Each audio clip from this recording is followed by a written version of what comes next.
هنايا غنحاولوا ناخذوا هنايا بعد ما كنطلقوا العجينه ديالنا في الماكينه او بالدلاك، كناخذوا هنايا 5 الاشرطه. انا هنايا غلطت قطعت 4، غادي ما غادي نستعملها يعني بشكل اخر. غادي ناخذوا العجينه نحاول نقربها عندي، غادي نديروا الشريط الاول الثاني الثالث الرابع الخامس، غادي نقطعوه. هنايا 5 ديال الاشرطه كما كتلاحظوا في الصوره، هنايا واضح كنظن. كذلك نعملوا نفس العمليه 3 4 الخامس غادي نقطعوه. هنا 5 الاشرطه كما كتلاحظوا، غادي نقطعوا هذوك الجوانب كتكون ماشي مقاده، غادي نقادوها بالجراره.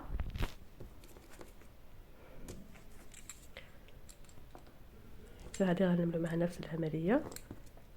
كانت عندكم ديك العادات اللي كنقطعوا بها كيجيونا الحبات مقادين كان افضل، يعني خصوصا المبتدئات اللي ما كيتقنوش يعني العمل بالجراره. هنايا غناخذوا جوج الاشرطه الاولين غادي نوضعوهم على الثانيين كما كتلاحظوا. غناخذوا الشريط اللي بقى لنا الشريط الخامس غادي نعملوه بهذا الشكل هذا، غنحاولوا نلصقوه.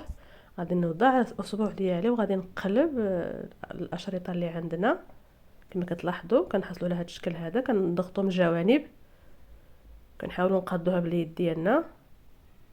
هذوك الجوانب الا جاوكم كبار يمكن لكم تحيدوهم بالسكين او بالجراره اللي جاكم سهل عفوا.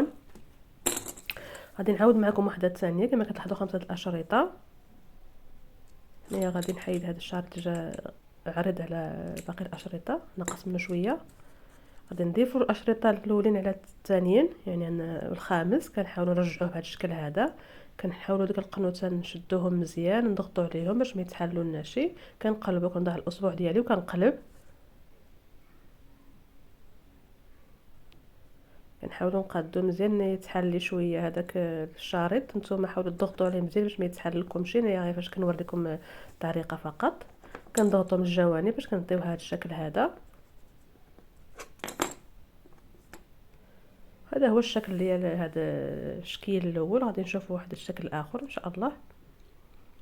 ملي كناخذوا هذاك الشريط كيكون فيه حوالي واحد 30 سنتيمتر او على حسب الكاس اللي عندكم، كنلفوه 3 ديال المرات. كنحاولوا يعني نجيبوا هذاك القطع الطرف ديالو من هذاك الاول اللي حطينا تما باش نشدوهم مع بعضياتهم نضغطوا عليهم.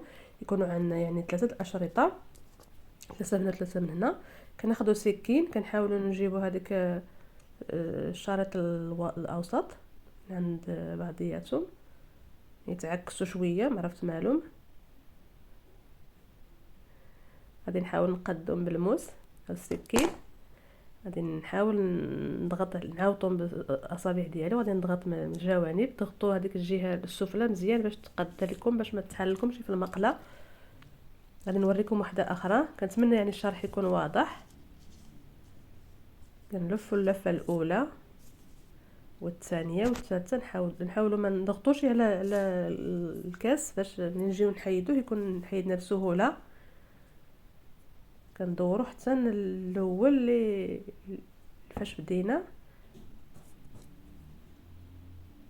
كنحاولوا نقادوهم مزيان. كنكرروا نفس العمليه بالموس. كنجيبوا هذاك الشريط الاوسط كنشدوه مزيان مع بعضياتو، كنحاولوا نضغطوا عليه. كنحاولوا نعوطوها مزيان نقادوها باش يجينا الشكل جميل. كتجينا على هذا الشكل هذا كما كتلاحظوا. كنتمنى يعني هذا الشرح يكون واضح وفادكم ان شاء الله، يعني سهل وبسيط.